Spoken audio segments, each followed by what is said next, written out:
ओम शांति। आज 3 जनवरी 2023 के बाबा के अनमोल मधुर महावाक्य सुनेंगे। आज की मुरली में बाबा हमें प्रेरणा दे रहे हैं। बच्चे, इस दुख के जमाने से अपने बुद्धि योग को निकालना है, अर्थात पूरा पूरा नष्ट मोहा बनना है। और बाबा कहे, नए जमाने के तरफ बुद्धि का योग लगाना है। नई दुनिया में चलने की तैयारी बाबा करने के लिए हम बच्चों को प्रेरित कर रहे हैं कि बच्चे, तुम्हें कृष्णपुरी में चलना है। तो कृष्णपुरी में चलना है तो उसकी तैयारी है, स्वयं भी पावन बने और दूसरों को भी पावन बनने का संदेश दे। बाप का संदेश सबको देना है कि दुनिया बहुत गंदी है, डर्टी है। अब हमें नई दुनिया में चलने के लिए स्वयं को पावन करना है। तो बाबा आज इस दुनिया से बुद्धि योग हटाकर नई दुनिया में चलने की तैयारी करने की प्रेरणा दे रहे हैं। सुनते हैं बाबा के मधुर महावाक्य। ओम शांति। मीठे बच्चे, यह सृष्टि व जमाना दुख का है, इससे नष्टो मोहा बनो। नए जमाने को याद करो, बुद्धि योग इस दुनिया से निकाल नई दुनिया से लगाओ। आज की मुरली से प्रश्न है, कृष्णपुरी में चलने के लिए तुम बच्चे कौन सी तैयारी करते और कराते हो? उत्तर, कृष्णपुरी में चलने के लिए सिर्फ इस अंतिम जन्म में सब विकारों को छोड़ पावन बनना और दूसरों को बनाना है। पावन बनना ही दुखधाम से सुखधाम में जाने की तैयारी है। तुम सबको यही संदेश दो कि यह डर्टी दुनिया है, इससे बुद्धि योग निकालो तो नई सतयुगी दुनिया में चले जाएंगे। आज की मुरली से पहले गीत बजा है, मुझको सहारा देने वाला तेरा शुक्रिया। ओम शांति। इस गीत में बच्चे कहते हैं कि बाबा कहते ही बच्चों की बुद्धि चली जाती है बेहद के बाप तरफ। जिन बच्चों को अब सुख मिल रहा है, उस बेहद के बाप से हमें सुख मिल रहा है अथवा सुखधाम का रास्ता मिल रहा है, समझते हैं बरोबर बाप स्वर्ग के 21 जन्मों का सुख देने आए हैं। इस सुख की प्राप्ति के लिए स्वयं बाप आकर शिक्षा दे रहे हैं, समझा रहे हैं कि यह जो जमाना है, अर्थात इतने जो मनुष्य है, वे कुछ भी दे नहीं सकते हैं। इस जमाने के मनुष्य कुछ भी दे नहीं सकते हैं। यह तो सब रचना है ना, आपस में भाई बहन है, तो रचना एक दो को सुख का वर्षा दे कैसे सकते?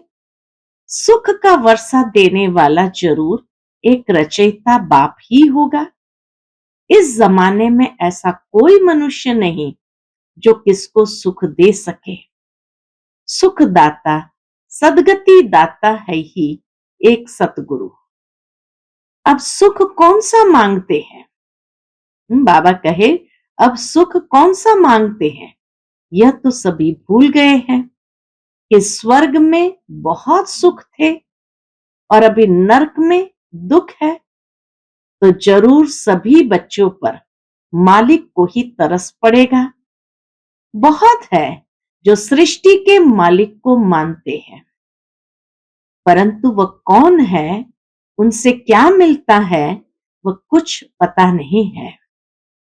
ऐसे तो नहीं मालिक से हमको दुख मिला है, याद करते ही है उनको सुख शांति के लिए। बाबा कहे, दुख देने वालों को तो कभी याद नहीं किया जाता है, याद करते ही है उनको सुख शांति के लिए। भक्त भगवान को याद करते हैं जरूर प्राप्ति के लिए, दुखी है तब सुख शांति के लिए याद करते हैं।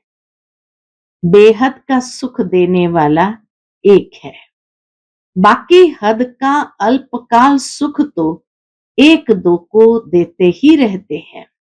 अल्पकाल का सुख तो बाबा कहे देते रहते हैं, लेकिन बेहद का सुख देने वाला एक है, वह कोई बड़ी बात नहीं। भक्त सभी पुकारते हैं एक भगवान को, जरूर भगवान सबसे बड़ा है, उनकी महिमा बहुत बड़ी है, तो जरूर बहुत सुख देने वाला होगा। बाप कभी बच्चों को व जमाने को दुख नहीं दे सकते। बाप समझाते हैं, तुम विचार करो, मैं जो सृष्टि अथवा जमाना रचता हूं तो क्या दुख देने के लिए? बाबा कहे जरा सोचो, विचार करो कि मैं जो सृष्टि अथवा जमाना रचता हूं तो क्या दुख देने के लिए? मैं तो रचता हूं सुख देने के लिए, परंतु यह ड्रामा सुख दुख का बना हुआ है। मनुष्य कितने दुखी है।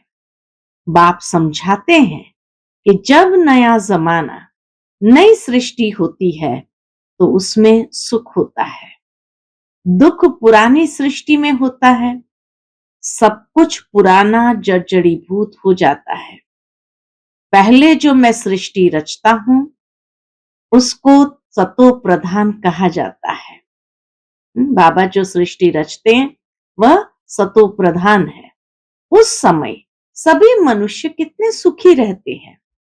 वह धर्म अप्रायलोप होने के कारण कोई की बुद्धि में नहीं है। तुम बच्चे जानते हो, नया जमाना सतयुग था, अब पुराना है, तो आशा रखते हैं कि बाप जरूर नई दुनिया बनाएगा। पहले नई सृष्टि नए जमाने में बहुत थोड़े थे और बहुत सुखी थे।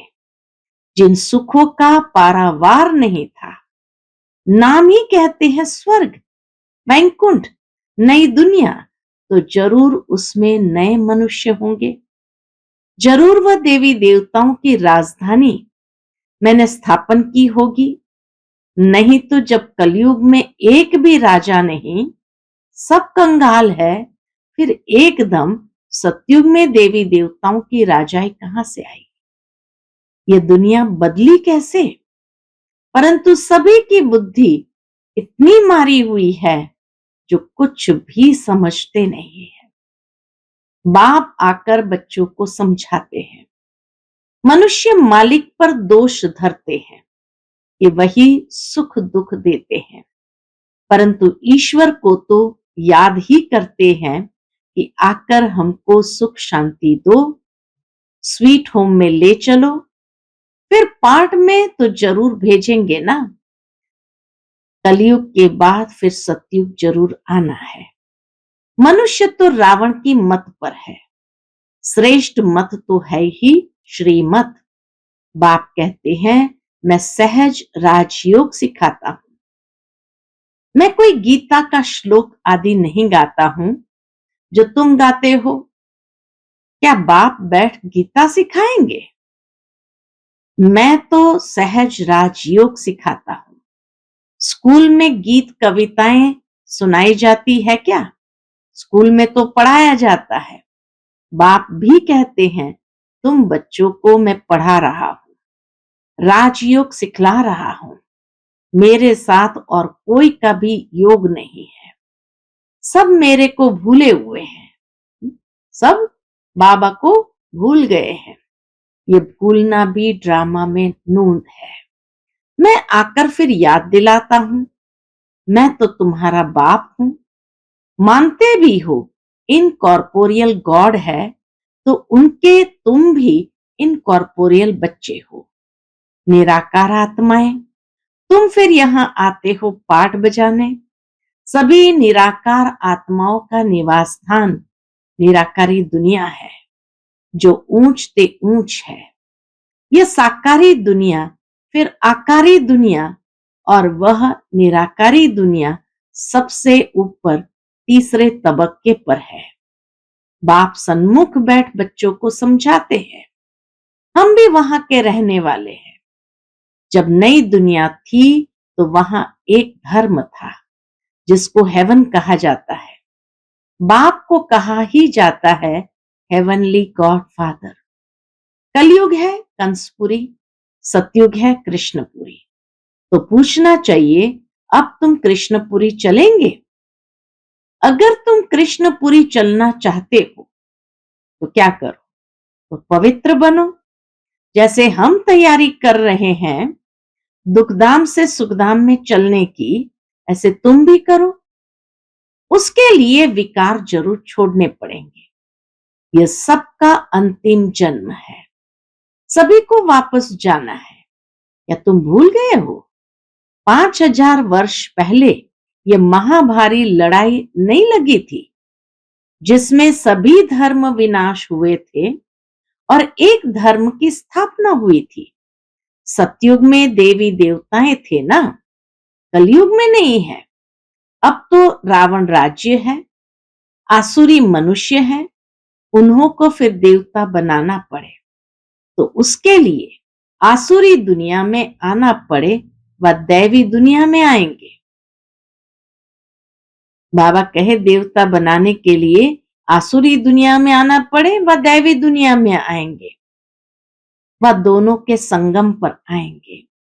गाया भी हुआ है, कल्प कल्प, कल्प के संगम युगे युगे आता। बाप हमको ऐसे समझाते हैं। हम उनकी श्रीमत पर है। कहते हैं मैं गाइड बन तुम बच्चों को वापस ले जाने के लिए आया हूं। इसलिए मुझे कालों का काल भी कहते हैं। कल्प पहले भी महाभारी लड़ाई लगी थी जिससे स्वर्ग के द्वार खुले थे, परंतु सभी तो वहां नहीं गए सिवाय देवी देवताओं के। बाकी सब शांति धाम में थे, तो मैं निर्वाण धाम का मालिक आया हूं सभी को निर्वाण धाम ले जाने के लिए। बाबा आए ही है सबको वापस ले जाने के लिए। तुम रावण की जंजीरों में फंसे हुए विकारी मूत पलिती आसुरी गुणों वाले हो। काम है नंबर 1 डर्टी, फिर क्रोध लोभ नंबर 1 डर्टी है। तो सारी दुनिया से नष्टो मोहा भी होना है, तब तो स्वर्ग चलेंगे। जैसे बाप हद का मकान बनाते हैं तो बुद्धि उसमें लग जाती है। बच्चे कहते हैं बाबा इसमें यह बनाना, अच्छा मकान बनाना। वैसे बेहद का बाप कहते हैं मैं तुम्हारे लिए नई दुनिया स्वर्ग कैसा अच्छा बनाता। तो तुम्हारा बुद्धि योग पुरानी दुनिया से टूट जाना चाहिए। यहाँ रखा ही क्या है? देह भी पुरानी, आत्मा में भी खाद पड़ी हुई है। वह निकलेगी तब जब तुम योग में रहेंगे। ज्ञान भी धारण होगा। ये बाबा भाषण कर रहे हैं ना। बाबा कहे ये बाबा भाषण कर रहे हैं ना, हे बच्चे तुम सभी आत्माएं मेरी रचना हो। आत्मा के स्वरूप में भाई भाई हो। अब तुम सभी को मेरे पास वापस आना है। अभी सब तमो प्रधान बन चुके हो। रावण राज्य है ना, तुम पहले नहीं जानते थे कि रावण राज्य कब से आरंभ होता है। सतयुग में 16 कला है, फिर 14 कला होती है। तो ऐसे नहीं एकदम 2 कला कम हो जाती है, धीरे धीरे उतरते हो। बाबा कहे धीरे धीरे उतरते हैं। अभी तो कोई कला नहीं है, पूरा ग्रहण लगा हुआ है। अब बाप कहते हैं कि दे दान तो छूटे ग्रहण। 5 विकारों का दान दे दो और कोई पाप नहीं करो। भारतवासी रावण को जलाते हैं। जरूर रावण का राज्य है, परंतु रावण राज्य किसको कहते हैं, राम राज्य किसको कहते हैं, यह भी नहीं जानते। कहते हैं राम राज्य हो, नया भारत हो, परंतु एक भी नहीं जानते कि नई दुनिया, नया भारत कब होता है। सभी कब्र में सोए पड़े हैं। अब तुम बच्चों को तो सतयुगी झाड़ देखने में आ रहे हैं, आ रहे हैं, सतयुगी झाड़ देखने में आ रहे हैं। यहाँ तो कोई देवता है नहीं, तो यह बाप आकर सब समझाते हैं। मात पिता तुम्हारा वही है। स्थूल में फिर यह मात पिता है, तुम मात पिता उनको गाते हो। सतयुग में तो ऐसे नहीं गाएंगे, वहां न कृपा की बात है। यहाँ मात पिता का बनकर फिर लायक भी बनना पड़ता है। बाप स्मृति दिलाते हैं, हे भारतवासी, तुम भूल गए हो तुम देवताएं कितने धनवान थे, कितने समझदार थे। अब बेसमझ बन देवाला मार दिया है। ऐसा बेसमझ माया रावण ने तुमको बनाया है। तब तो रावण को जलाते हो, दुश्मन का एफिजी बनाए उनको जलाते हैं ना। तुम बच्चों को कितनी नॉलेज मिलती है, परंतु विचार सागर मंथन नहीं करते, बुद्धि भटकती रहती है। तो ऐसी ऐसी पॉइंट्स भाषण में सुनाने भूल जाते हैं। बाबा तो हमें कितना खजाना देता है, कितनी पॉइंट्स देते हैं, लेकिन बाबा कहे विचार सागर मंथन नहीं करते हैं तो बुद्धि भटकती रहती है। और फिर इतनी अच्छी अच्छी पॉइंट्स भी भाषण में सुनाना भूल जाते हैं, पूरा समझाते नहीं है। तुमको तो बाप का पैगाम देना है। क्या देना है? कि बाबा आया हुआ है, यह महाभारी लड़ाई सामने खड़ी है, सभी को वापस जाना है। स्वर्ग स्थापन हो रहा है। बाप कहते हैं, देह सहित देह के सभी संबंधों को भूल मुझे याद करो।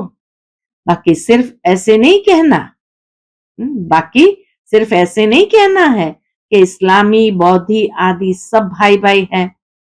यह तो सभी देह के धर्म है ना। सभी की जो आत्माएं हैं वह बाप की संतान है। बाप कहते हैं, यह सब देह के धर्म छोड़ माम एकम याद करो। यह बाप का मैसेज देने के लिए हम शिव जयंती मना रहे हैं। बाबा का ये संदेश देने के लिए ही तो शिव जयंती मना रहे हैं। हम ब्रह्मा कुमार कुमारियां शिव के पोत्रे हैं। हमको उनसे स्वर्ग की राजधानी का वर्षा मिल रहा है। बाप हमको पैगाम देते हैं कि मन मना भव, इस योग अग्नि से तुम्हारे विकर्म विनाश होंगे। अशरीरी बनो, अशरीरी बनो। अच्छा, मीठे मीठे सिकिलधे बच्चों प्रति माता पिता बाप दादा का याद प्यार और गुड मॉर्निंग। रूहानी बाप की रूहानी बच्चों को नमस्ते।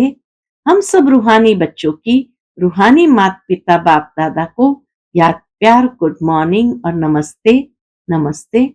शुक्रिया बाबा, शुक्रिया। उसके बाद रात्रि क्लास उस दिन बाबा ने जो कराया था वह सुनते हैं। अभी तुम बच्चे स्थूल वतन, सूक्ष्म वतन और मूल वतन को अच्छी तरह समझ गए हो। सिर्फ तुम ब्राह्मण ही यह नॉलेज पाते हो, देवताओं को तो यह दरकार ही नहीं है। तुमको सारे विश्व की अब नॉलेज है। तुम पहले शूद्र वर्ण के थे, फिर ब्रह्मा कुमार बने, तो ये नॉलेज देते हैं जिससे तुम्हारी डीटी डिनाइस्टी स्थापन हो रही है। बाप आकर ब्राह्मण कुल, सूर्यवंशी, चंद्रवंशी डिनाइस्टी स्थापन करते हैं।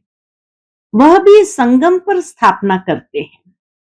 और धर्म वाले फट से डिनाइस्टी नहीं स्थापन करते हैं।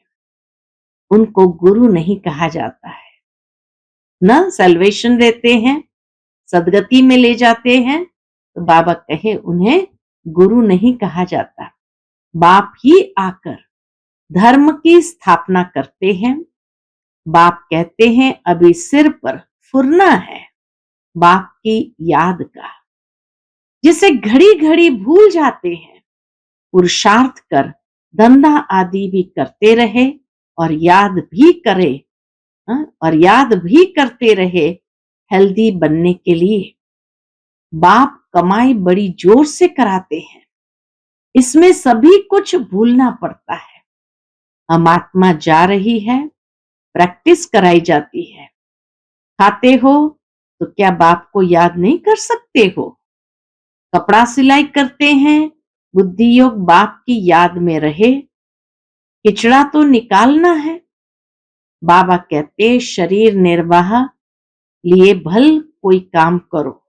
बाबा कहते हैं शरीर निर्वाह लिए भल कोई काम करो, है बहुत सहज। समझ गए हो, 84 का चक्र पूरा हुआ। अब बाप राजयोग सिखाने आए हैं।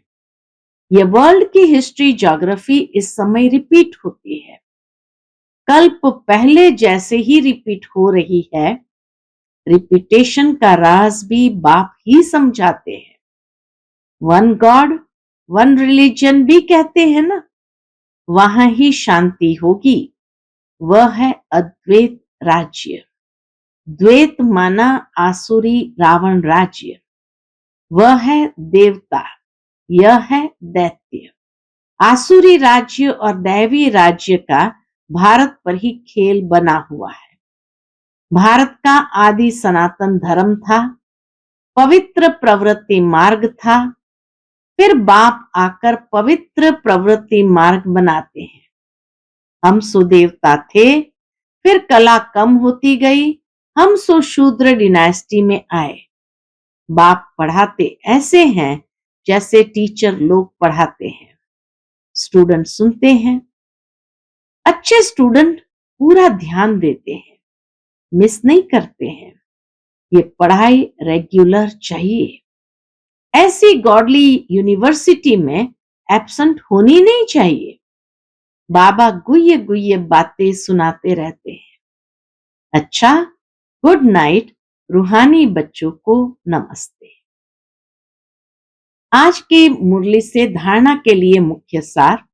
पहली पॉइंट, देह के सब धर्मों को छोड़ अशरीरी आत्मा समझ एक बाप को याद करना है। योग और ज्ञान की धारणा से आत्मा को पावन बनाना है। दूसरी पॉइंट, बाप जो नॉलेज देते हैं उस पर विचार सागर मंथन कर सबको बाप का पैगाम देना है, बुद्धि को भटकाना नहीं है। आज का बाप दादा का मधुर वरदान हम बच्चों के प्रति है। बाप के कदम पर कदम रखते हुए परमात्मा दुआएं प्राप्त करने वाले आज्ञाकारी भव। बाप के कदम पर कदम रखते हुए परमात्मा दुआएं प्राप्त करने वाले आज्ञाकारी भव। आज्ञाकारी अर्थात बाप दादा के आज्ञा रूपी कदम पर कदम रखने वाले। ऐसे आज्ञाकारी को ही सर्व संबंधों से परमात्मा दुआएं मिलती है। यह भी नियम है। साधारण रीति, बाबा कहे साधारण रीति भी कोई किसी के डायरेक्शन प्रमाण हाँ जी कहकर कार्य करते हैं तो जिसका कार्य करते उसकी दुआएं उनको जरूर मिलती है। हाँ जी कहने में ही दुआएं भरी है। यह तो परमात्मा दुआएं हैं जो आज्ञाकारी आत्माओं को सदा डबल लाइट बना देती है। आज का स्लोगन है, दिव्यता और अलौकिकता को अपने जीवन का श्रृंगार बना लो तो साधारणता समाप्त हो जाएगी। दिव्यता और अलौकिकता को अपने जीवन का श्रृंगार बना लो तो साधारणता समाप्त हो जाएगी। अच्छा, ओम शांति।